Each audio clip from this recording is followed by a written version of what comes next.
So first off, we want to talk about how each of you got into voice acting, your roots, where you guys all started, what was like your first actual project in voice acting, and if you want to do stage right to the left. Stage right, stage right. Stage right is over here. In the theater, stage right. Oh, yes. Well, let's see, I started as an on-camera actor, as a child actor, and into the 80s I did a bunch of teen films, a movie called Summer School with Mark Harmon and Kirstie Alley, and then there was a Writers Guild strike, and my agency said, hey, have you ever tried voiceover? And I said, no. And they said, okay, try it. And I said, okay, I'll try it. And then I landed a role in this little show called The Power Rangers, as Alpha 5, and then I went on to do Angry Beavers, and Invaders. And now I have the joy of working with these fine talents right next to me here on Helluva-Boss and Has Been Hotel. That's my story, I'm sticking to it. I'm mostly a theater actor, 10, 15 years doing shows in New York on Broadway and off. And Vivzy Pop saw me in a show and wrote to me and asked me if I'd audition for this. This is my first time voice acting. I'm also pretty new to voice acting. I've done a lot of like commercial voiceover work, but most of my work has been doing theater on stage. Like Bryce, I live in New York City.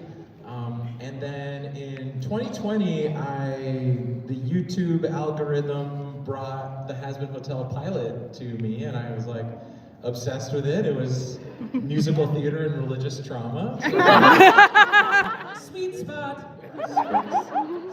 Speaks to me. And I was like, this is so cool. I'm a huge fan of animation, and I was just so impressed by Vivian's work. And so then I sort of went down a rabbit hole of Helluva-Boss, and then maybe in 2021, my friend Andrew Butler is a composer, and he got hired to write some songs for Helluva-Boss, and he hired me to sing on the song Ballad of Stryker. Yes! Yeah. We didn't even see each other because I was doing a show in Maine. I was doing a Mystic Pizza, the musical, a banquet playhouse, and we booked a studio that didn't have video. So I got a session to record, and then Richard Horvitz comes on the line. I was like, oh my God, am I working with Invader Zim right now? Oh my God. It was so insane. I was like, I can't believe this is my life. So I recorded the singing part, and at the end, they're like, hey, Joel, can you just like improvise something at the end? We got it. And so I improvised the like crazy riff that's like, he's Stryker, he's Stryker. Like, that's hilarious. Like, are you an actor? And I was like, yeah. And they're like, I actually need somebody to voice a character on this episode, and so I voiced the little goat doctor who gives Luna a shot. I was like, Tries to give Luna a shot. Tries to give Luna a shot. But we did a few different versions of it. The one we stuck with was like, you must be tuna. Yes. But what I definitely did was like, no, you must be tuna. Very like Harvey Firestein. So that was sort of my introduction to actually meeting Viv, and I feel like I definitely was not cool, because at the end I was just like, I just have to say, I love animation. I'm so happy to work with you. It's such an honor. Like, I'd love to work with you again. And so then they were like, yeah, okay. No, we weren't, not at all. Yeah, and then the opportunity came to audition for Has Been, and I just like got it. I was like, I love this show, and be so excited to be a part of it. So here I am.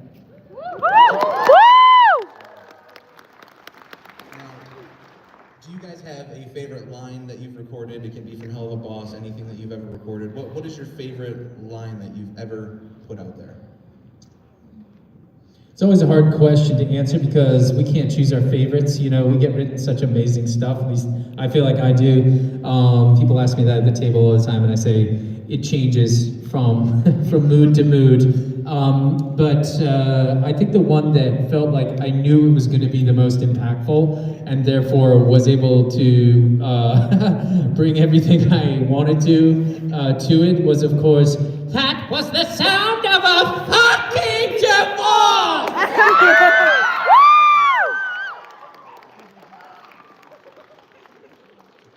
I think my favorite is a human called me a Possum. I am not a possum. And I also like, you've had us for over an hour. You haven't even asked us what we are. I'm a Virgo. I'm a Virgo. I think mine is not off camera. You're not. That's like the new. That's what she said. Are you guys do individual recording sessions? I'm assuming. So yeah, we don't do a radio record like we used to in the old days. So we record. Half of our cast is in New York, like Bryce is on the East Coast, and so is Alex Brightman. Joel is most of the time he's on the East Coast. We see each other more in person at conventions these days than we do in the recording studio, to be honest with you. But Vivian and I try to go to New York once a season to try to get as much of the East Coast cast at once as we can. But we're rarely, if ever, in the booth at the same time. In fact, it would be a rarity. I think the only ones that I remember in the booth at the same time were Alex Brightman and James Eigelhart. Because we had Ozzy and Fizz together because we were in New York. But I don't think we've ever been in the booth together. I don't think. No, but let me take over for a second and just say that there's a hidden secret about Helluva-Boss and Has-Been Hotel, and that's that every performance goes through one person, and it's Richard Horvitz, because Richard is our voice director, and so every scene that I've recorded with Blitz, I've actually recorded with Richard, and he threads the most difficult needle, which is he's got to be able to give the other actor a sense of what the character he's talking to. In other words, Richard imitates Blitzy. He does his best Brandon, but he's doing it in a way, like, think about it like a tennis coach, okay?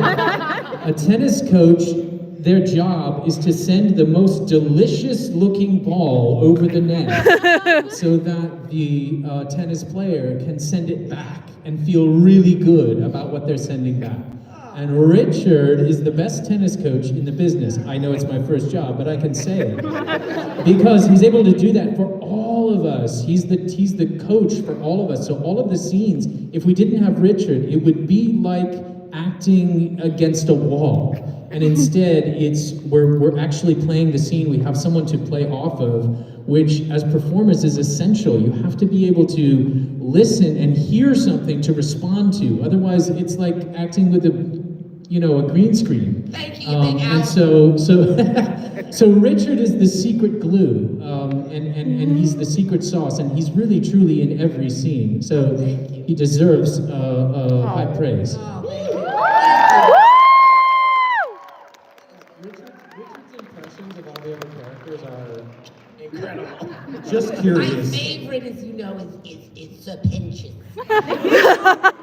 It's bomb. Oh my gosh. Would you like to do a sex with me? Oh my god.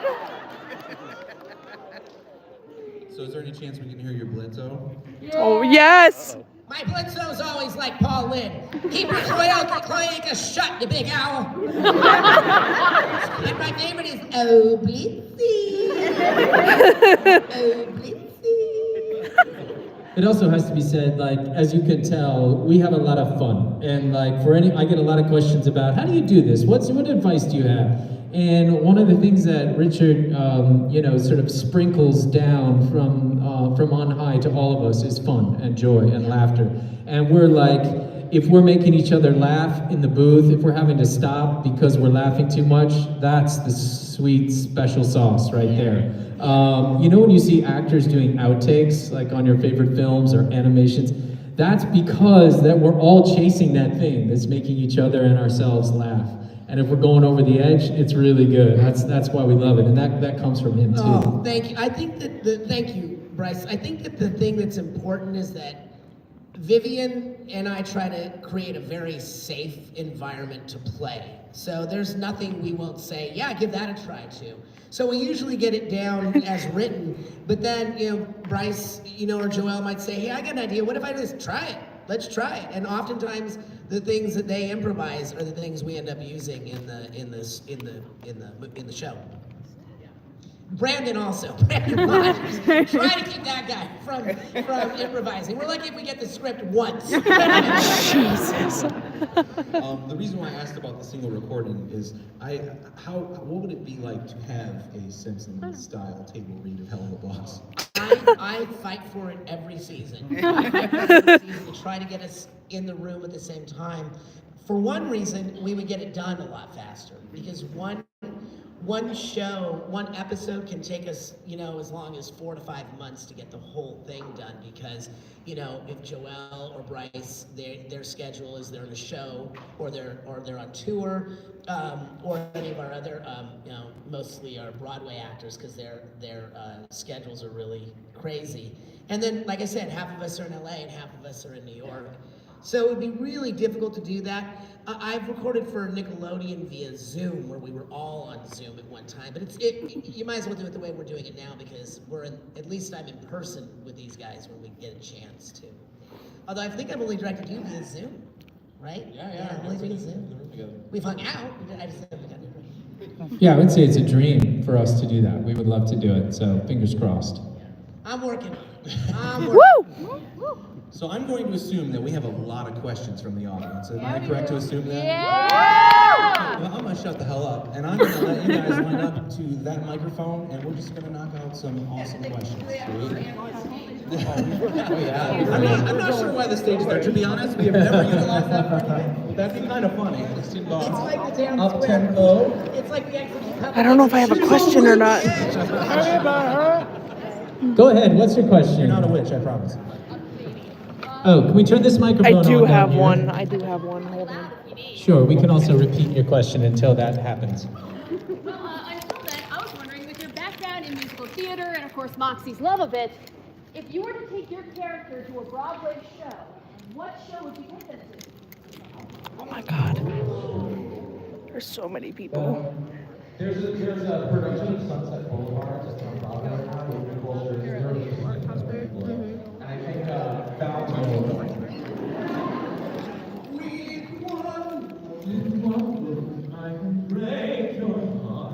I could just. Oh my God. Sorry. Moxie loves theater. My favorite is Range. You're good. Singing Little Shop of Horrors all day yesterday. Bryce was just in Little Shop of Horrors in New York for how long did you do that, right? I did it for 9 months, I think. 9 months. And I went to see him. It was amazing. He plays eight characters in the show, including he'll be a dentist. I would probably take Stolas back in time to the characters that I know Viv based Stolas on, because when I got the audition, it said 50% King George from Hamilton and 50% Monty Navarro from A Gentleman's Guide to Love and Murder, which is a part that I played, and so I would take Stolas to see both of those. You say the price of my love is It's not the price that you're willing to pay. you cry in your teeth.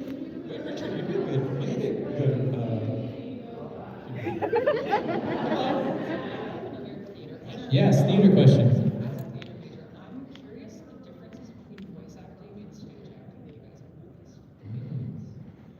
The essential differences, the essential part is the same. Listening, responding, joy in the middle. Like those are essentially the same. That's how you tell a story and tell it truthfully, is you learn to listen and respond truthfully under the pretend circumstances. But the actual technicalities of it, I find, are different, and I find different in good ways. In the booth, as Richard said, it's much more like try it, inventive. We have not 1,000, but we have many takes.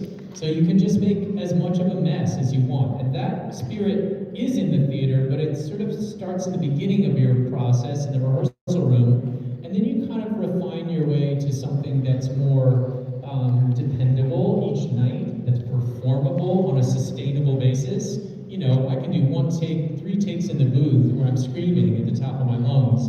But I know as a stage performer, that's not something I can do healthily every night. So that's where the roads start to divert. And a stage performer is keeping it fresh and trying to listen and respond truthfully every night. But they also know that on a certain line, I've got to move that way, or a bridge is going to fall and hit me. You know, Javert is coming down on the bridge. So just setting it up. Monsieur le Maire, we're all different days. Before you say another word, Javert! This is all. Chain me up like a slave again! Listen to me! There's something I must do! I think the biggest difference between theater and voice acting is that with voice acting, you don't have to memorize your lines. Woo! Great! It's so good. Like, the lines are right in front of you the whole time. It's great. But I will say, there's also something missing that was part of the reason I mentioned Richard and the back and forth. There's no live audience in the booth, and on stage, and there's a live audience, and that's a muscle that as live performers we learn to listen to the audience, we learn to adjust to them, we learn to speed up, slow down, hold for laughter. Like those are all things that don't happen in the booth. And so you kind of have to put an imaginary audience in your head because comedy works in rhythms. And if you're not listening to the audience on stage, you don't know if they're listening to you. So that feedback is not there in the booth. So we kind of have to do it for each other and also for ourselves. You'll be back. You'll remember you belong to oceans rise and Empires fall. We have seen each other through it all. and when push Comes to shove, I will send a fully armed battalion to remind you of our love. Da da da da da. Da da da da da ya da da da da da da ya da. We did it.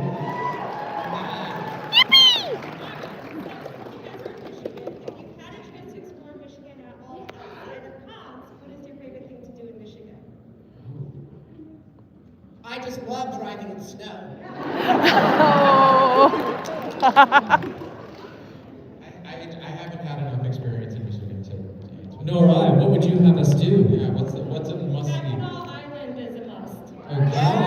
Woo! My favorite part of that island is just slathering myself in stuff that attracts mosquitoes. What is it called? Bacchanal Island. Oh, I was like, Bacchanal Island.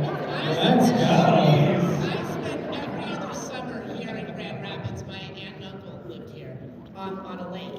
And I would come home with what I thought was chicken pox every single year because I had welts of mosquito bites everywhere. That's my favorite part. Thank you guys so much. I look forward to seeing it. Thank you. Our prize. Someone told me that I had to go do 2 beards or something. Yeah? Sandwiches? Yeah. It's okay if I record my question and you answer. Depends on the answer. But thank you for telling us you'll be recording it. We'll surely adjust our responses. Knowing the internet will be watching. Yes, what's your question? It's a weird question, so if you don't feel comfortable answering, you don't have to answer. Okay, But I fair ask enough. everybody I meet the same question. Fair enough. Fire away. Alright, firing away here with what would you name your tongue? What? That is a very weird question. You're right. I would name my tongue. What? Oh, Jesus. That's not what I would name it. What would I name my tongue? Wow. La la la la la la la. Leonard. Leonard. Lava. Why? Thank you. See, that was not the weirdest question I thought was. You're joking. You can think of a weirder question than that? Fair enough. You, sir, what's your question? Which body part would you like us to name next?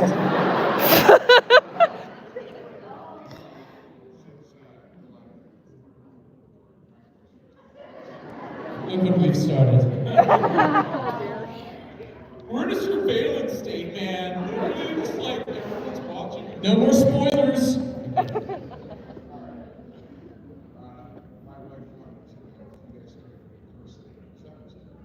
Yes, it will be $80.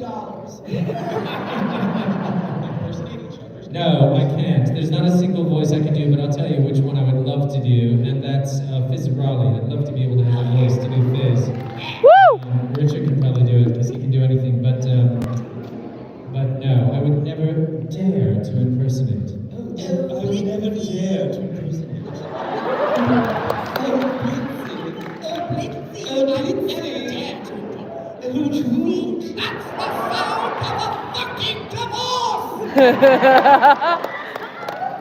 Keep trying, you two. Keep trying. Keep trying, you two.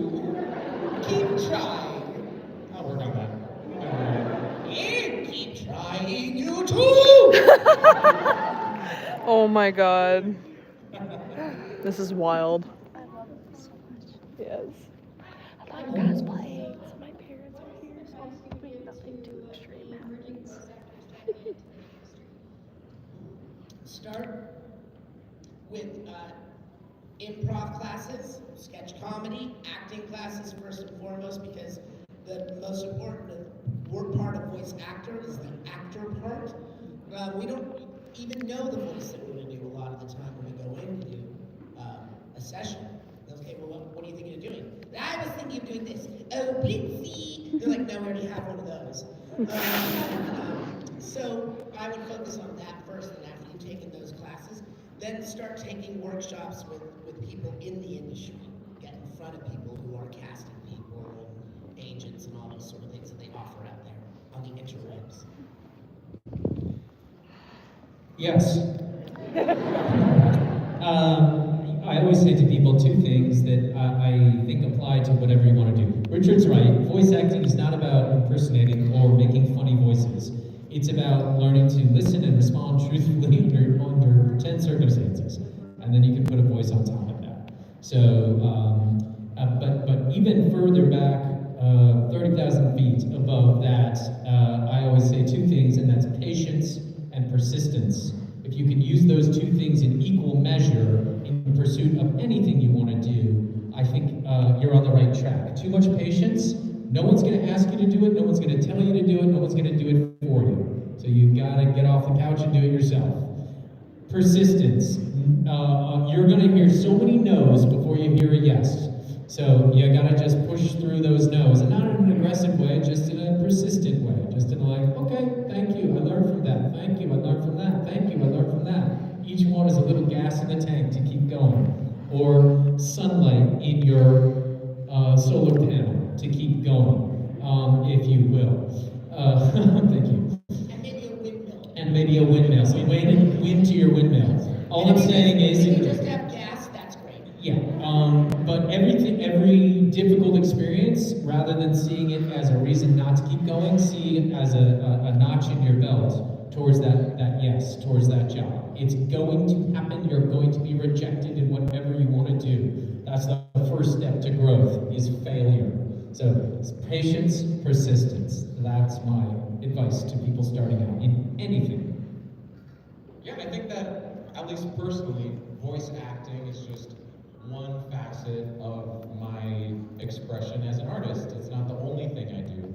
And I think you'll meet a lot of voice actors who are like, that's not the only thing they do, it's just voice acting.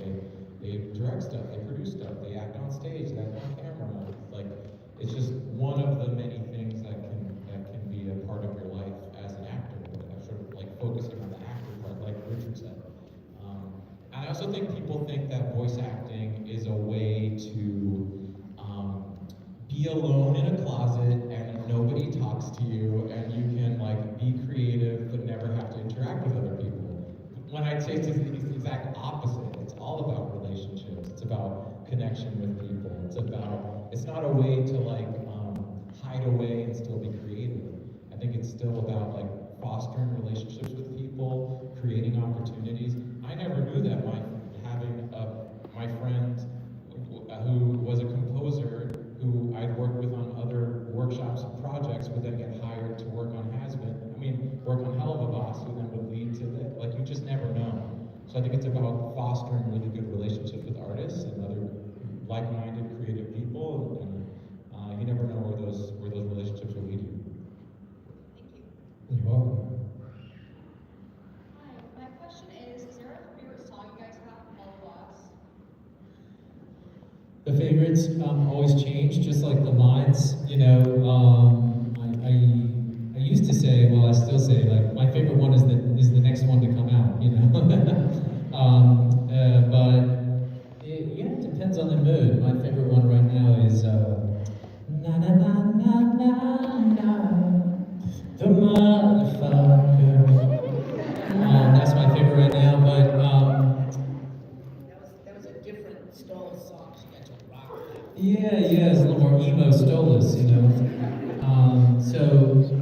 But the music on the show is such an important element of the show, and why I think it's such a massive success is because Viv has taken a love for Broadway and injected it into this world, and I think people, it seems, have really responded to it. Yes. My favorite song is, I like Stolas' bedtime song. Yeah. My favorite songs, I like House of Osmodeus. And then today, someone reminded me of a song that we recorded, but I think was only played over the credits, was Till the Day We Die. Till the Day We Die, I thought it was a fun one. And I of course, love Little Billy. Which is like, one of the main reasons I signed on this project, because I like the relationship between Millie and Moxie, and I also like that I get to sing in the show. Because I don't know if anyone knows this, but I love to sing. Oh, Millie's the one with the ukulele song? Yeah, awesome. What a thrill when the prison starts to spin, and my Millie goes in to kill. That's my favorite. She's the angel of death for me. Oh, Millie. I give you my music. I just wanted to say I have absolutely adored all of your guys' work. I've really taken all of it as an inspiration. I want to ask this: do any of you guys know what Transformers are? I'm just wondering, really wondering, is it? You mean like Transformers, like the things that transform? Yeah. Yes, I know. Yes, I know. I want this question to be awkward. Are there like calculators or digital watches? Because I know that. Let's rock. Optimus Prime's name. Yes, I know Optimus Prime. Okay.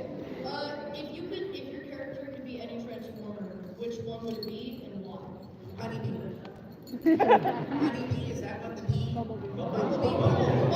Yeah, Bumblebee, that one. Okay. I- And why? Because I know that one I Transformer. was going to say, I have not the knowledge to answer this question, so perhaps you could answer it for me, being seemingly an expert yourself. Just observe. Oops, sorry. Yes. You see him because you voice act Stolas, and I absolutely adore him. I'm gonna say you're like Drift. You seem like Drift. Drift, okay, I like it. I'm going to do some drifting. And then It's Valentino. what would yours be? Do you have one in mind?